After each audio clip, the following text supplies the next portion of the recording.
ஒரு காலத்துல உயிரே இல்லாத வெறிச்சோடி நிலம் இருந்தது. மண்ணு காய்ந்து போய் உயிரின் நிழல் கூட இல்ல. அந்த மௌனத்துக்கு நடுவில் காற்று கொண்டு வந்த ஒரு சிறிய பிலாக்கு விதை மண்ணில் விழுந்தது. அதை பார்த்த ஒரு மயில் தினமும் தொலைவில் இருந்த தண்ணீரை தன் அலையில் கொண்டு வந்து அந்த விதைக்கே ஊற்ற ஆரம்பிச்சது. நாட்கள் ஓடின. அந்த சிறிய விதை முதன்முறையாக உயிர் பார்த்தது.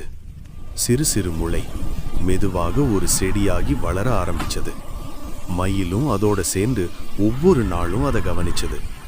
வருடங்கள் சென்றதும் அந்த உலர்ந்த நிலம் மாற்றமாயிற்று. பெரிய பிலாக்கு மரம் நின்றது. பறவைகள், உயிர்கள் எல்லாம் திரும்பி வந்தன. மயிலுக்கு அந்த மரம் தோழனும் தங்கும் இடமும் ஆனது. ஆனா ஒரு நாள் அச்சம் முட்டும் காட்டுத்தீ அந்த நிலத்தையே விழுங்க ஆரம்பிச்சது. மின்னலா பரவிய தீ அந்த மரத்தையும் சாம்பலாக்கிச்சு. அடுத்த நாள் உடைந்த தோழனை பார்த்து மயிலின் மனசு நொறுங்கிச்சு. ஆனா காலம் எல்லாத்தையும் மாற்றும். சில மாதங்கள் கழித்து அதே சாம்பல் நடுவிலிருந்து ஒரு புதிய முளை பிறந்தது. இதோட மயிலின் கண்களில் கண்ணீர். ஆனா இத்தடவை சந்தோஷ கண்ணீர். புதிய உயிர், புதிய நம்பிக்கை. மயில் இப்பவும் ஆடிக்கிட்டே இருக்குது. ஆனா கொஞ்சம் அழுதுகிட்டே இருக்குது.